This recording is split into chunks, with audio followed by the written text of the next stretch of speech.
TikTok banning what it's calling climate change misinformation. Banning anything, it claims, doesn't meet the scientific consensus, saying, quote, "We do not allow inaccurate, misleading, or false content that may cause significant harm to individuals or society, regardless of intent." Gabriella Hoffman is the host of the District of Conservation podcast, and she joins me now.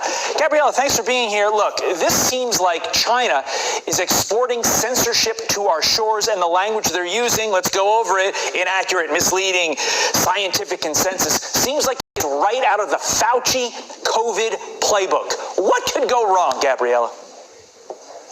Thank you for having me. Good morning. And a lot can go wrong, because when a social media app that is very prone to censorship, that's kind of embedded in TikTok's model, it's the worst offender of all social media companies. And even worse, it is not under the parameters of United States law. It doesn't adhere to United States law standards. So a lot can go wrong. And I was perusing through the stipulations, what they're planning to do in terms of revamping their policies, and they talk very nice platitudes of, nature conservation and sustainability.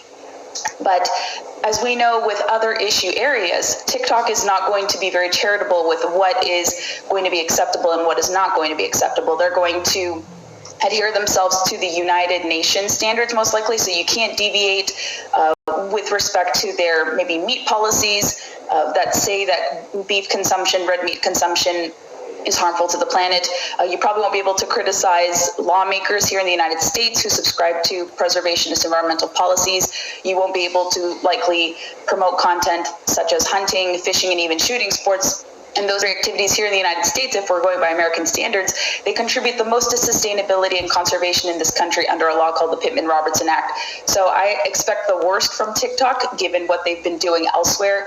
And it's going to be very much up for criticism with these policies. And that's what we should be expecting here. It's important to note that regardless of this bravado, China is one of the, if not the worst polluter in the world. And I think Marco Rubio nailed it when he said, quote, "Censorship is the norm for Chinese tech companies." But it's notable that TikTok's censorship program is now pandering to the Biden administration's climate goals.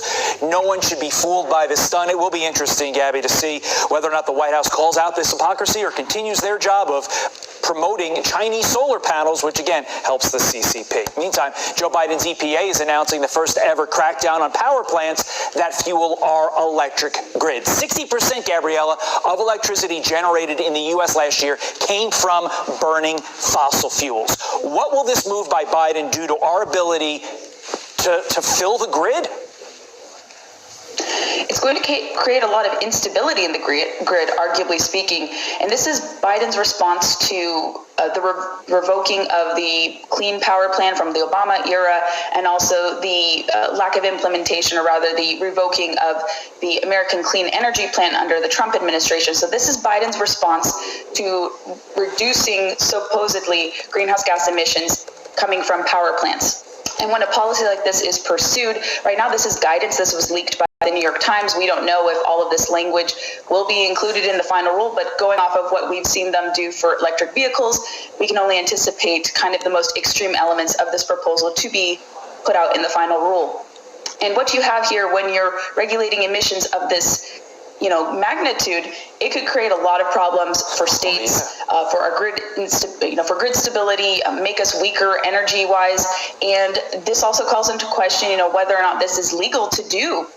Going off of West Virginia versus EPA, because that court decision said that EPA has limited powers under the major questions doctrine. So they're trying to create this rule to go around that ruling and say, yes, we can regulate greenhouse gas emissions in this manner. And it's also going to cost the American people a whole heck of a lot. Gabriella Hoffman, thank you. Appreciate it. Thank you for having me.